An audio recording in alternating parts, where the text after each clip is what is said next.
వాస్తవంగా నేను ఏనాడు ఐఐటికి అన్నిటికి నేను వెళ్తానని ఊహించలా. మనకి అది అవుతులే, వేరే యూనివర్సిటీస్కి వెళ్తే బెటర్ అని నేనైతే అనుకున్నా. కానీ ఈరోజు మీరు కష్టపడి బాగా చదివి మీ వెనకాల ఉన్న తల్లిదండ్రులు గర్వంగా నవ్వుతూ సాధించారు. అందుకే మిమ్మల్ని అందరినీ ఈరోజు ఛాంపియన్స్ అని పిలుస్తున్నా.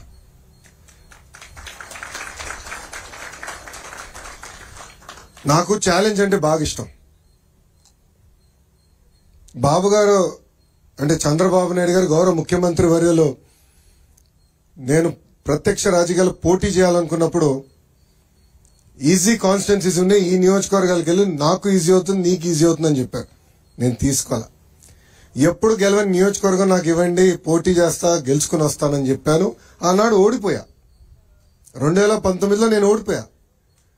5,300 పైచిలకు ఓట్లతో ఓడిపోయా. కానీ ఓడిపోయిన రోజు దగ్గర నుంచి మన ఎన్నికలయ్యే వరకు అంటే 5 సంవత్సరాలు అక్కడనే కష్టపడ్డా, అక్కడనే పోరాడా, ఒక ఛాలెంజ్ తీసుకుని ఎట్టి పరిస్థితుల్లో మళ్ళీ గెలవాలి అన్న లక్ష్యంతో పనిచేశా.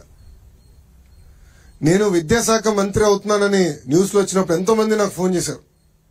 ఎందుకు సార్ అంత కాంప్లికేటెడ్ శాఖ, ఐటీ ఇండస్ట్రీస్ ఎన్ని ఈజీగా ఉంటాయి, మీరు అదే తీసుకోండి, ఇది మీకు కష్టమైన పని అని చెప్పారు. కానీ నేను ఒప్పుకోలా.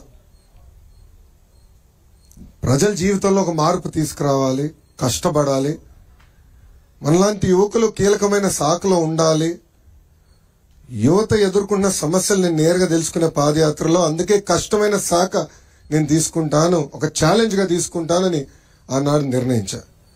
ఇది మీ అందరికి ఎందుకు చెప్తున్నానంటే జీవితంలో మనకు అనేక పరీక్షలు పెడతాడు దేవుడు, అన్ని రకాల పరీక్షలు పెడతాడు, కానీ జయించే శక్తి కూడా మనకిస్తాడు.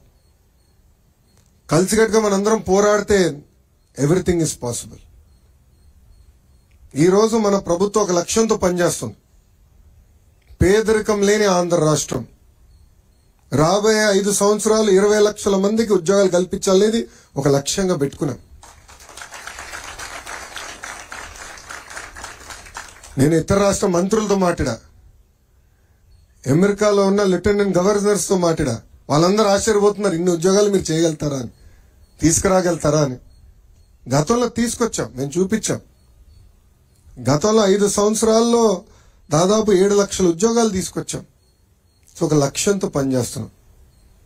దాంట్లో భాగంగా కేజీ నుంచి పీజీ వరకు విద్యలో సంస్కరణలు తీసుకురావాలి, మార్పు తీసుకురావాలి లక్ష్యంతో ఒక బాధ్యత నేను స్వీకరించాను. బాబు గారు ఎప్పుడు ప్రజల పరిపాలన ఉండాలని చెప్తారు. మా అందరికి కూడా మినిస్ట్రీస్ కేటాయించిన తర్వాత మేమందరం కలిసాం. ప్రజలు ఎదుర్కొన్న సమస్యలు మీరు తెలుసుకోండి, ప్రజల సమస్యలు మీరు పరిష్కరించండి అని చెప్పారు. నా నంబర్ను ఎక్కడ సంపాదించో నాకు తెలియదురా స్వామి. పెట్టాడు, ఆ రోజు బాధ కలిగింది. ఏదో దీనికి సొల్యూషన్ ఉండాలి, ఏం చేయాలని ఆలోచించాను. నాకు మెసేజ్ పెట్టినండి, నేను ఇమ్మీడియట్ గా నా ఓఎస్డీ గారు చెప్పా, శశి సార్ని లేపాను, ఎటోగా సొల్యూషన్ ఎతకాలి. అప్పుడు నిధి గారు ఏకంగా జేఈతో డైరెక్ట్ గా మాట్లాడి ఏం చేయాలి, పరిష్కారం మార్గం ఏంటని ఎతకాం. 2-3 సార్లు మీతో మాట్లాడడం కూడా, ఇంకేంటి వాట్ ఈస్ ద సొల్యూషన్ అని. సో మన అందరిలో ఆ శక్తి ఉంది. సో ఈ ప్రభుత్వంలో చాలా స్పష్టంగా ప్రజలకు కావాల్సిన ప్రభుత్వం, ప్రజలకి జవాబుదారీతనం ఉండాలి, అందుబాటులో ఉండాలి. ప్రజలు ఏ సమస్య ఏదో పరిష్కారం ఎతుకుతున్నారో అది అందించాల్సిన బాధ్యత మంత్రుల పైన ఉంది. వాస్తవంగా నేను ఎంత కష్టపడినా ఈ 5 సంవత్సరాలు ఈ రోజు ఈవెంట్ నేను మర్చిపోలేను. ఎందుకంటే మీ తల్లిదండ్రులు అందరు నవ్వుతా, నేను ఈ రూమ్ లో అడుగుపెట్టినప్పుడు నవ్వుతా నన్ను పలకరించారు. నాకు తెలుసు, వాస్తవంగా నేను స్టాన్ఫర్డ్ ఎంబీఏకి అప్లై చేసినప్పుడు నాకు వస్తున్నాను అనుకోలే. 3 యూనివర్సిటీస్కి అప్లై చేశా, స్టాన్ఫర్డ్ లీస్ట్ ఛాన్స్ అనుకున్నా.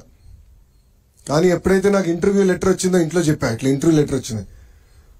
నా తల్లిలో నా నవ్వున ఈ రోజు కూడా మర్చిపోలేను. దాని తర్వాత ఎప్పుడైతే నాకు అడ్మిషన్స్ లెటర్ వచ్చిందో, డీన్ ఆఫ్ అడ్మిషన్స్ నాకు లెటర్ వచ్చింది, అది చూపించాను. చంద్రబాబు నాయుడు గారు కూడా గర్వంగా ఆ రోజు ఫీల్ అయ్యారు. సరే అట్లానే మీ తల్లిదండ్రులు కూడా ఎంత గర్వంగా ఉన్నారో వెనకాల నేను చూస్తున్నా.